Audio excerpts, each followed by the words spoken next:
Hello and welcome everyone for today's exciting session about moving from chaos to control. In the next 45 minutes, we would like to take you through common challenges and trends that we see within the retail world. It's a very dynamic landscape, so I think the term from chaos to control is very fitting, especially today or after this weekend where we just had Black Friday, Cyber Monday. Couldn't it be more chaotic, I could say. And I see Caleb and Paula already nodding, so I think we have some nice stories to share around exactly that chaos. Before we dive into it, let me quickly reiterate what we cover in the next 45 minutes. Like I said, we will go over challenges and trends. We are joined by two top experts within the retail industry, so they'll have lots to share.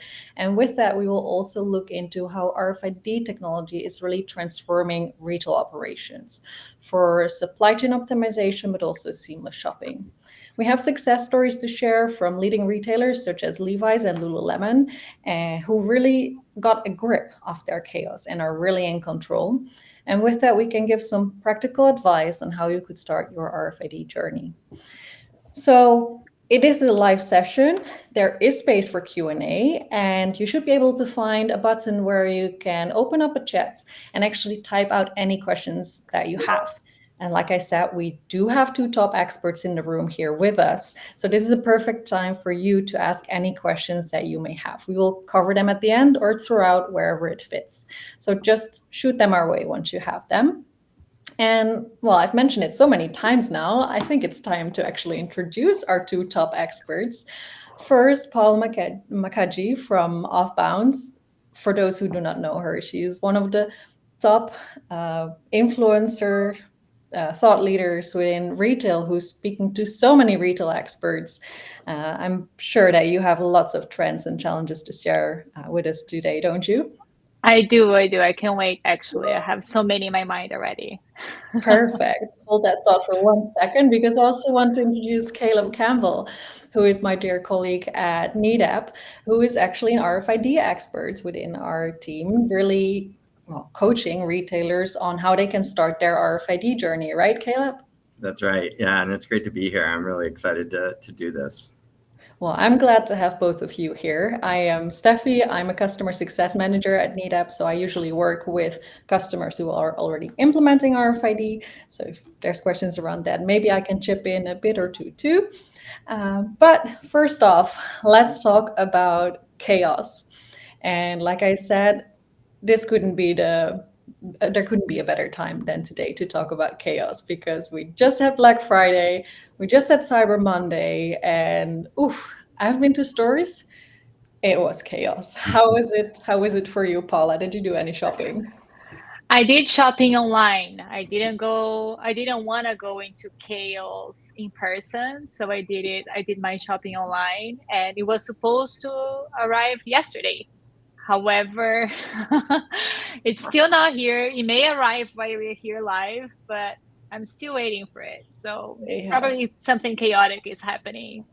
I bet. And that's something that a lot of us experience, right? I was in the store and it didn't look as crazy as this, but I have to say it was crazy. How was it for you, Caleb? How did you Yeah, experience it the was the events? same. I actually went to retail stores actually yesterday, so post, right after Cyber Monday, and everybody was certainly recovering. I talked to a sales associate who was just like, "Oh my gosh, it was a great weekend. It was crazy, and we're glad to be able to have a moment and catch our breath now that the rush was over." Right. A quick breath, right? Because Quick breath. the holiday season is coming up too, which is also crazy. Paula, you told me something interesting about that, how that has really changed over the recent years, where it was first like maybe a one-off day. That's not the case anymore, right? No, yeah, this is a trend we are seeing. The holiday discount and the holiday shopping is actually happening even like every time before. So it used to be a Black Week and now it's a Black Month, and it feels like soon enough it's going to be a Black Quarter. Right. And that gives a lot of pressure to retailers, right? And to associates and everybody, because first you're struggling with this with the lower margin because you're giving discounts for too long.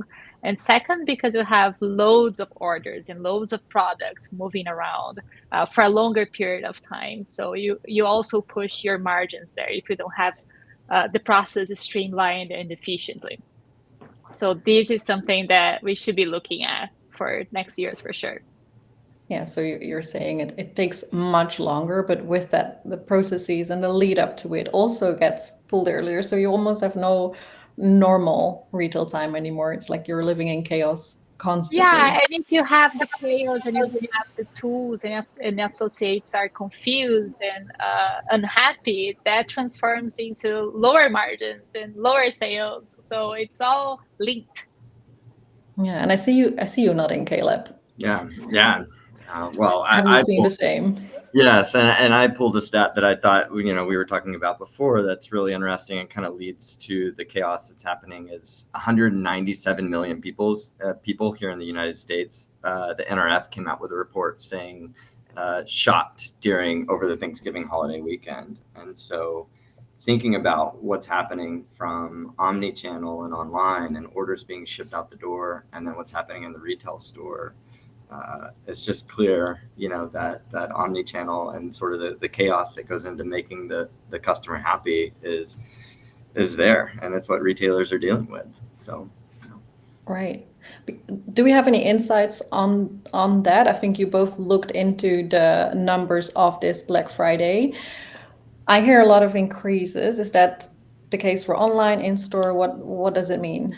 Yeah, we reached the record of online shopping with more than 10 billions just on Friday. So that's very impressive. And what I want to point is that not necessarily is people like me that want to get their orders delivered at home and they don't get it.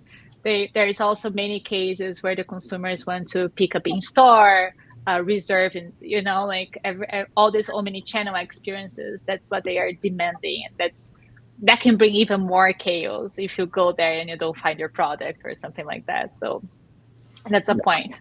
Paula, yesterday I was in one of the retail stores I was visiting. They actually said that they had 125 boxes that were delivered in the back stock. And so when it was like a chaotic time in the day, customers would come in, and one of the challenges they were telling us they had was finding product, that had been delivered to the back of the store, and going and being able to find that in a timely manner for the customer is something that they were also experiencing. I think it's a great reference to what a lot of these stock rooms have looked like as they get in so much merchandise to keep up with the demand.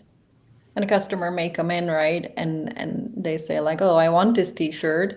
You have the t-shirt, but it's somewhere in like the third row of boxes, somewhere in the back in a carton where they cannot even buy it, even if they want to, and it's in the store. So yeah, and they wait to the store because they don't want to wait for the delivery. So you're gonna make them wait. So that's that's something you shouldn't have to make your customer go through. Yeah. And you were already mentioning how it's really becoming, well, it's not even becoming anymore. It became an omni-channel experience, right? First, we were always talking about the trend of omni-channel and is it going to stay or not? And now I cannot even imagine a world without it anymore.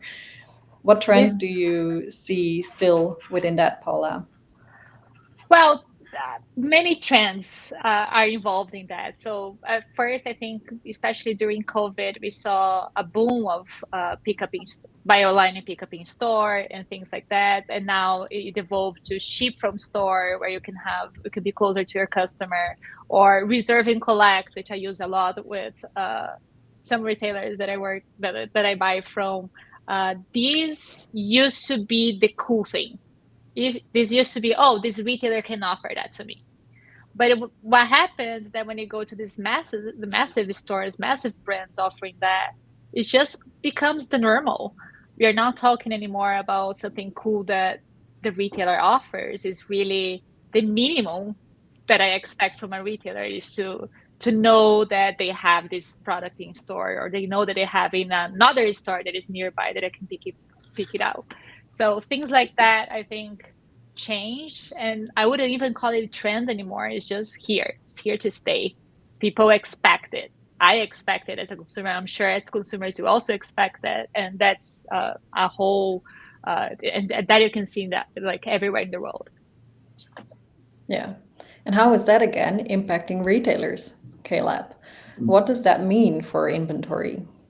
Yeah, and I think to go off what Paula was saying, every C-level or executive that we talk to, omnichannel is just it's table stakes now, and the retail or the customer that used to be an experience that retailers could offer to have a little bit of a competitive advantage, but now it's just part of the journey and meeting that customer where they're shopping and how they're shopping, and we're just seeing that become more and more the norm and what customers are coming to expect. And so, I mean, we'll get into it today, but with that comes a lot of challenges, and I think we'll briefly touch on it. But one thing that continues to be at the forefront of all these retailers' minds is how to be efficient with the inventory that they have and where they have it, and how did they get those efficiencies to meet the customer where they're coming to shop at them from. So that's the kind of resounding theme that I keep hearing as well from a lot of people that we talk to.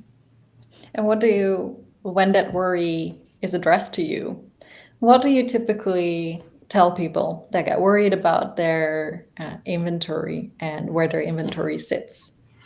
Yeah, I think, for me, it comes back to, if I'm a customer myself, it's accuracy. And that's something time and time again that, you hear about. But I think when you go to the store, like we did even yesterday, and you see what it takes to be accurate in terms of man hours and labor and what that is, you look and see how RFID has played a part in helping a lot of these retailers just get accurate information and accurate data, because I'm a size small and everything, and if you don't have it, depending on the time of day, if the store staff, if they can help you, if you can find someone, for me personally, if it's not there and I can't find it, I'm moving on, and that happens a lot, and that's what we want to help eliminate, right? As for these retailers. And we're not like moving on just from that experience. You're not shopping this small shirt elsewhere. You're just not coming back to the store or that brand because you know that they don't have accuracy. They don't know where things are, right? Like Right. this is a bad experience that you won't forget as a customer. Yeah. So it's not just that you lose one sale, but with not giving the product in the moment that the customer wants it, you have a chance of losing the customer completely. Exactly. Wow, And maybe it's that so was hard to less of a acquire demand. this customer, right? And to keep it loyal. Are you gonna not give something that they want to buy from you at the time they want to buy it? So that's the challenge. Totally. Yeah, I feel you, because I am a shopper like that. Yeah. I always have the small size, so I always run to the aisle, check, do they have my size? No, okay, next. Yeah. So I'm terrible for anyone who's listening, but I am such a quick shopper that Fun easily fact, I'm walks also away. size small, so you're all small here. Yeah. They always say people on television are much smaller when you see them in real life, right? So if they meet us in real life, then at least that's already given to them. Exactly. So we talk a little bit about the challenges and about how difficult it is to have the right products available. This is something that is happening in the store, but that's also something that's already taking place throughout the supply chain. Am I right? There's many parts in the chain where something can go wrong. It looked like you were going to say something, Caleb. So Yeah. Well, I don't know. Paul, I have a story I'll share with you, but for those listening, my background is in retail, and I saw some of my former colleagues sign up for this. So, James from Chubby's, if you're listening, you'll appreciate this, and shout out to you, because we were in the trenches in terms of supply chain and getting product from our factory all the way through our distribution center. And, for me, I handled our wholesale division, and James and Ozzy, if you're on, they handled the retail division. And so, we dealt with so many times where we'd have, 50,000 units coming from our factory all the way to our distribution center. And you could just list the names of things that would happen, delays, partial shipments accepted, backups at the distribution center, backups at the ports, some items getting through, some not. And really in those moments where we needed that accuracy and that visibility into what was being shipped to us for retail stores or for our wholesale partners, we just simply didn't have it. And so that is becoming just so paramount in getting not only accuracy right in the stores, but accuracy of what's coming into your distribution center from your factory, so that you can allocate correctly and make decisions for your business coming from there. So that's very, very key, and something that I've felt firsthand of that pressure that you have of not knowing what's where all the time. So it's happening in the store where the customer directly experiences, but the root cause of any chaos can already start at the factory, or typically already starts at the factory throughout the supply chain, and even more so in store. Yeah, and also even when you are choosing, when you are ordering what you want next, right? Like if you don't have this ability to understand what you need and how much it sells and how fast and things like that, and how fast it moves in your store, you're struggling in also ordering that from the manufacturer, and even theft, shrink, people stealing, you don't have the control of where these products are going. So it's the whole, it's so many layers of the supply chain that you have to have the visibility. Right. So speaking of that, you mentioned the word control, Paula. I think it's time that we look into how can you get control, and more specifically, how could you leverage RFID to gain more control? And we didn't invite you for no reason, Caleb. You are an excellent expert on RFID, actually. So could you kick off by explaining why RFID is so important to gain control? Yeah.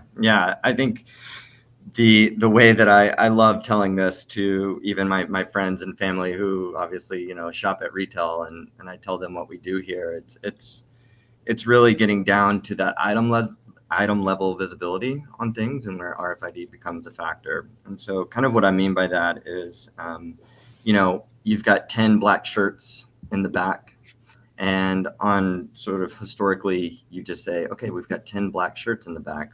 With RFID, you can go one level deeper and assign it what's called an EPC. So it goes a little bit deeper than just a UPC. And now you know that you have 10 unique black shirts in the back, and you have each one has a number, an EPC associated with it. And so with that, now you can start to make really good actionable insights down to the very last item. Whereas before, retailers have to set safety thresholds, and they're not always exactly accurate and confident in how much they have. And so RFID is really there to enable those retailers to get down to that very last item and be extremely confident in what they have. 99% accuracy is something we talk about, which prior to RFID, retailers just simply weren't able to achieve through cycle counts and inventory counts. So. And then prior to RFID, do you have any stats or numbers on what that number typically looked like in terms of accuracy? Yeah, it varies, but I think the sort of industry range that you're going to be working within is about 70 to 80% accuracy without RFID. So about 70 to 80% of their products, they were sure that they were there, but 20% actually they had no clue if it was there or not, or if it was maybe a wrong size or a wrong color or whatever. Exactly. Yeah. And I think you just look at that throughout the whole year. They, a lot of them do 1 or 2 or maybe 3 cycle counts per year, but we all know, having been to stores on Black Friday, things are moving around and changing constantly. And so that number just continues to just get, slide down in terms of accuracy over time. Yeah. Even just a few errors every week, if you don't check often, can have a big, it's like a multiplier effect. Exactly. Almost. Yeah, it's crazy. Yeah. Paula, from your side. Yeah, How I will you've been speak from. immersed in RFID more and more now, I think. Like, Yeah, what now I'm does this, becoming my expert talking to you.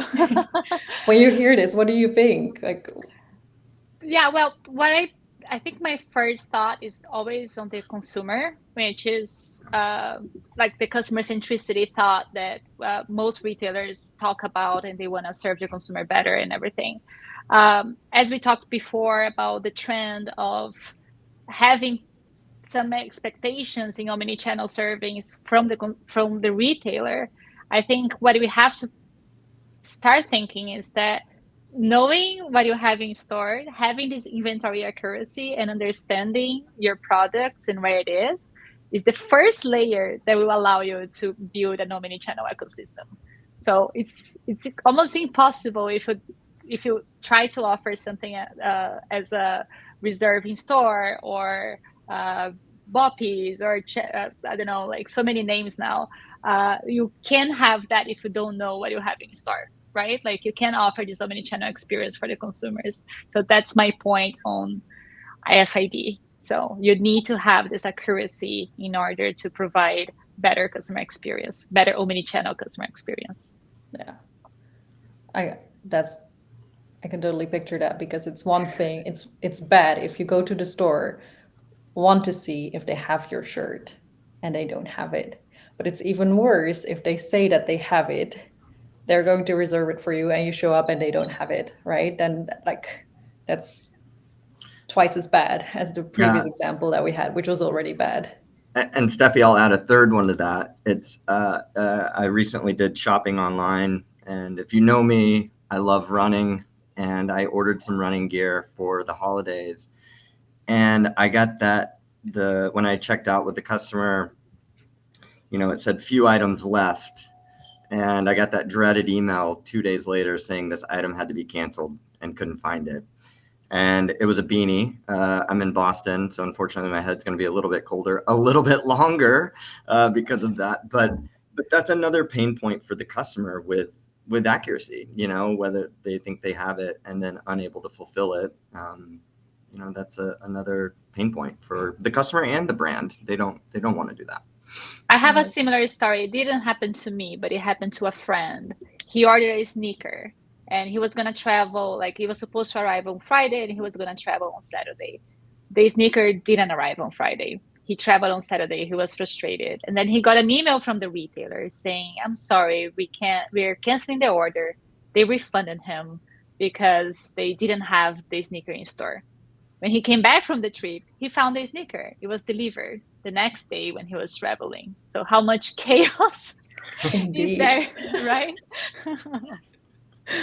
But he couldn't even benefit it in the end because he was already traveling. Oh, yeah, but how about the retailer that lost the product, right? Yeah, and that must happen a lot. I did hear a doorbell, so I think your orders are arriving now, Paula. My orders did arrive. Good, so that won't be the case for you. Yeah. Perfect. We have spoken now about where the chaos comes from.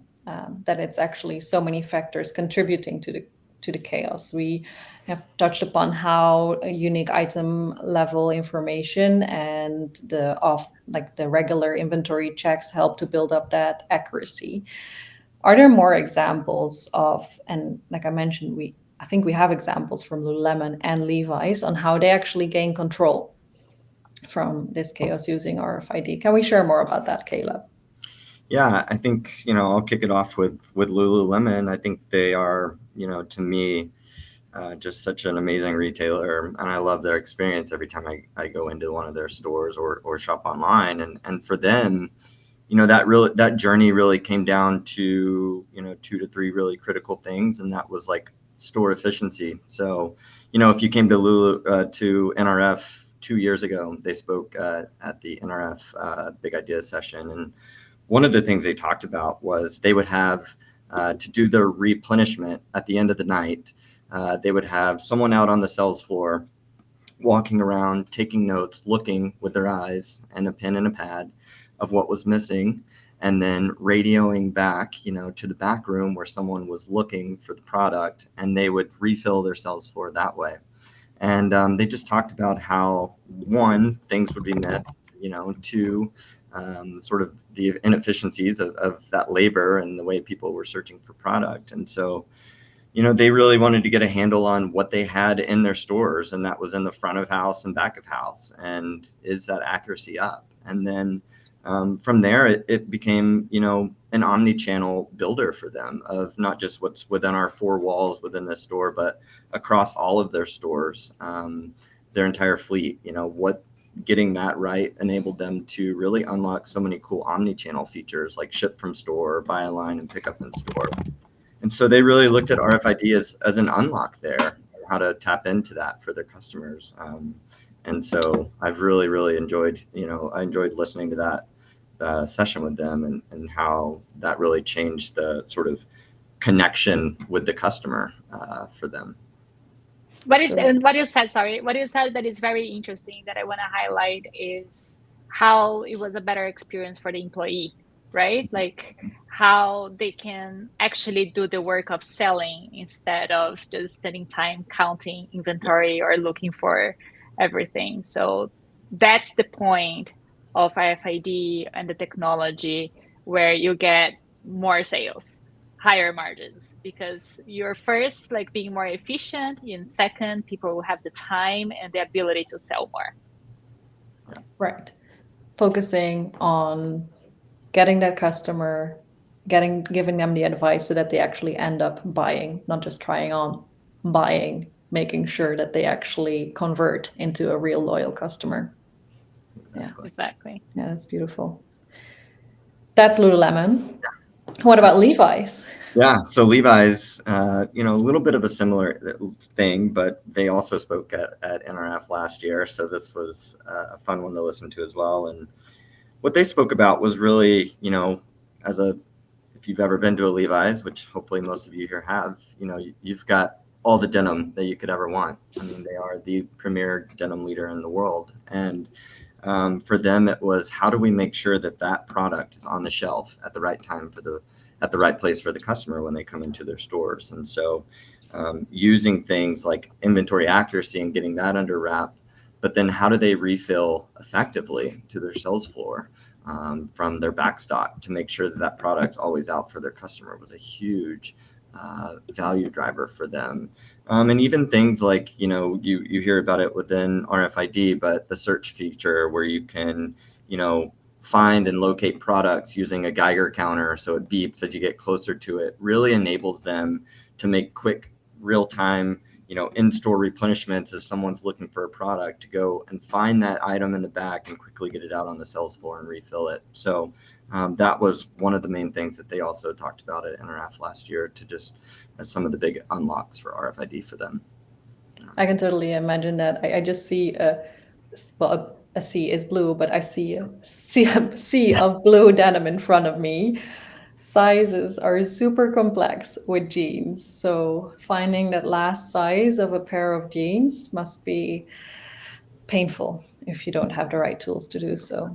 Yeah, and it was, for them, a very labor effective way of replenishing without. And what their vision really was to how do we get that store associate, like you were talking about, Paula, back to the consumer and back to like doing selling activities and interacting with the customer and less time looking for product in the back and more time with that customer in the store, helping them or, doing what they need in the store to have that good experience. And what you mentioned that is nice that they're looking for a product that is beeping for them. Like when it gets closer, it starts beeping more. I feel like this adds a component of gamification that is super interesting as well. So you can add to the employee experience that. So it's more fun to do that than just like try to check one by one. Certainly, I was visiting a Levi's not too long ago, and they talked about how they sort of what did they say? They called it a gamify it, and Steffi went dark, but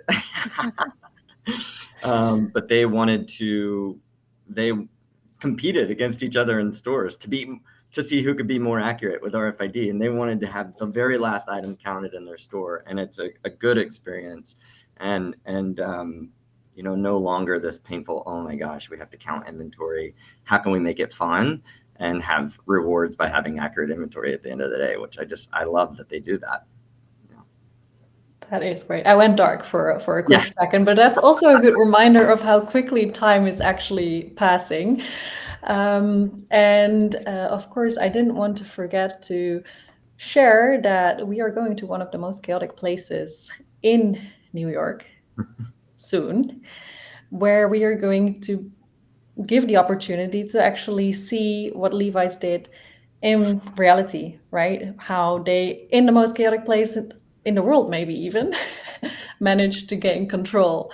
Caleb, can you share us a little bit more about what's happening during NRF, during the store? Yeah, it's going to be a lot of fun. We try to do this every year, and Levi's was so gracious enough to allow us to come to their Times Square store there in New York City, and you can click the QR code that just popped up there and sign up and register. And what you'll get is Levi's is going to walk us through how they leverage RFID in their day-to-day world. And they'll really get into more details for all of you about where they started in their journey, where they were before without RFID, how they did things, and what RFID has helped them unlock in their business.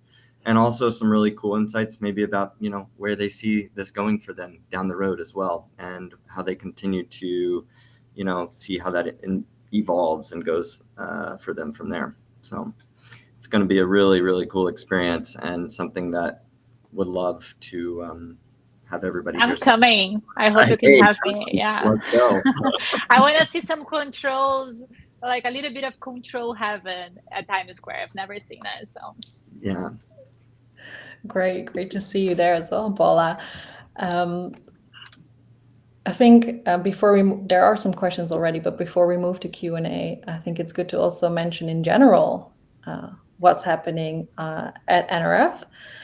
Maybe a few highlights to share. Paula, what are you really looking forward to at NRF in January?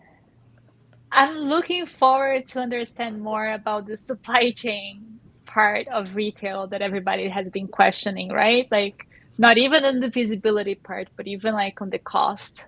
So that's something where everybody's discussing, right? There's tariffs, products are going to be more expensive. It's going to be more expensive for the consumer. I want to hear from the retailers what their strategies are, especially now that their margins are going to be compromised, or how they, this is what I'm very excited to hear about. Well, I'll share.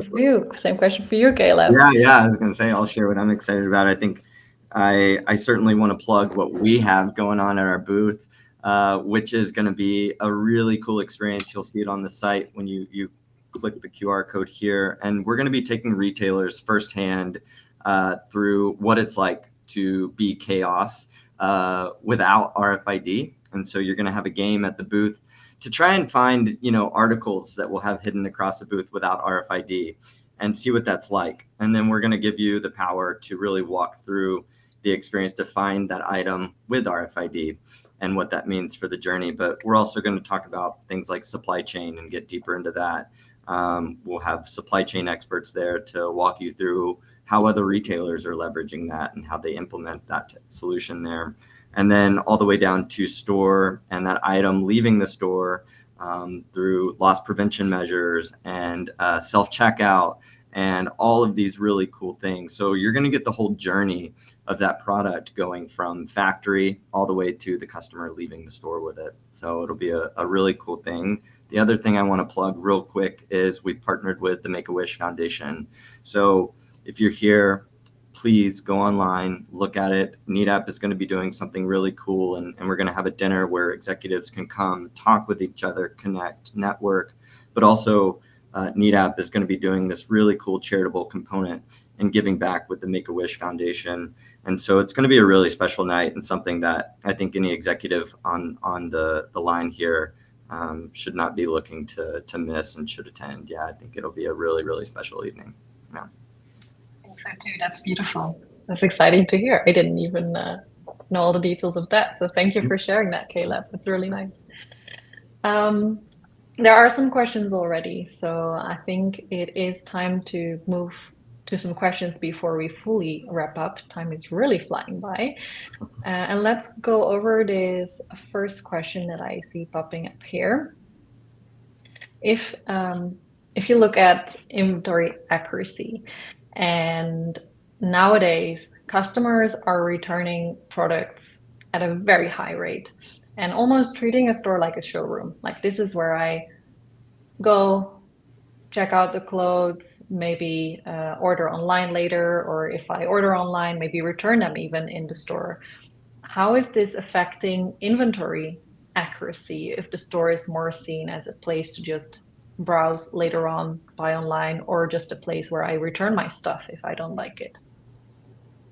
Yeah, well, great question from the audience member that sent that. But, effectively, when that item comes back into the store, it's then read again, consumed back in through your normal process, and then RFID. Once that return's accepted, then on your next inventory, on your inventory count, you'll see that item again living in your store, if it is not damaged or anything like that, and it's back in your inventory. And so just continue to do that, and the accuracy there. Making sure that even if that's happening, capture it and do it in a way that is effective, because it's going to happen anyway. You just need to do it in a smart way so that it's done accurately and quickly. Exactly. How do you foresee, like, put on your visionary goggles, let's say, Paula? How do you think the future of the store is that's very going to look? interesting. Great question. That's very interesting. I had no idea. How do you think stores are going to look in the future? Oof, that's another, like, we need another hour. Stores are keep transforming. They keep, and like, as it was very well pointed out, it is a showroom, but it's also a showroom when, in a place that you experience the brand beyond. I know that you all have, like, many of you have been to Amsterdam, and they have the house of rituals, when there's experience. That's what a store has to be, and that's why you have to give a great experience in store, because that represents your branding all channels, right? I think the fact that someone is returning in store, for example, I am someone that buys online and returning in store. This is an omni-channel experience. This is the store in the future. Like, it is already, but it will become more and more as a hub, a place for you to hang out, a place for you to communicate with people, a place to see products, return products, and etc. That's the store of the future. So in a way, you could say it probably only will get more chaotic in a store with so many more things happening in the store. So retailers need to be ready to be all that the customer experience now. Steffi, I have a good one I'll share, because I just being a consumer too and big dreamer, I'm like, there's so many things I want to see sometimes as a customer. And I love it when retailers have a digital board there to scan the product. So in a world where you can go into the store, things like fitting room technologies, and you put the items right directly onto the rack, and it reads it and it tells you what's available in store. I can continue to seeing that being iterated to how I can buy it online. I can be offered different colors. I love those touch points as a consumer, or maybe that's in the store and you can go up to it, scan the RFID, just put it up there, and it can tell me lots of other options and ways I can buy, and cross merchandising and really cool customer experiences are things that, for me as a customer, I'm like, But see, this is something that is pretty cool when we see, and like, stores that have a massive approach the mass, they are already providing it.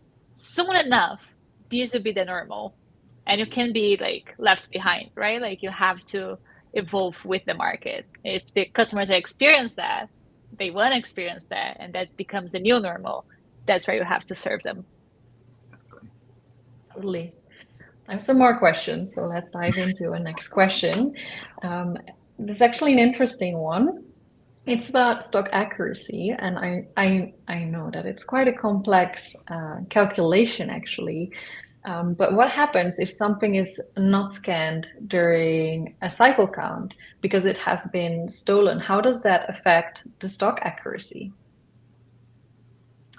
Yeah, I think that's where, every retailer is different, but that's where for us, like it really is about investigating. If I were in the store yesterday shopping and someone came in and grabbed all of the, clothes, which we do hear about, and leaving with it, you can do a scan with your RFID, you can do a count, and you can see what's missing from there. And then from that, you can get the actual insight that you need to be able to replenish those items effectively and find what's missing. So it all comes back down to really basic things like counting with RFID, and why that helps catch your inaccuracies as things get stolen or disappear and missing through theft and shrink.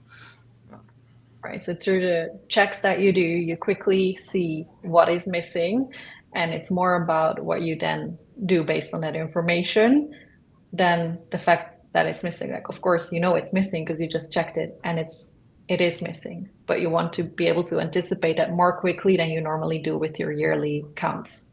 Exactly. And I think in the case where, say there were, a customer coming in and taking a lot of items out of the store at once, historically, you have to do just a visual and manual count and inspection. That takes a lot of time and a lot of effort from your store staff to do. Now with RFID, you can do that in a matter of minutes and know exactly what's missing down to that And item. can you know, that's my question now, and can you know if somebody's coming with that item to return? Can you know that was a stolen item? You can. And actually, I was reading this article the other day on I believe it's the NRF's website about how people are teaming up with local law enforcement and, catching, where they're storing these items in large warehouses outside, and then finding out who's doing that and tracing back that product. So there's some really cool use cases. I wish we had another hour to dive into about how they're using that to crack down on some of the shrink and theft that's happening out there. Right. So all ways to get more control, I would say, in the end. I know there are more questions, of course. We know who asked the questions, so we will follow up with those questions that are still out there. For now, I unfortunately have to say that it is time to wrap up for today. So I first want to say thank you, Caleb and Paula, for joining me and for sharing all these insights. It was lovely to hear about the retail industry and about how you see RFID contributing to that. So big thank you to both of you.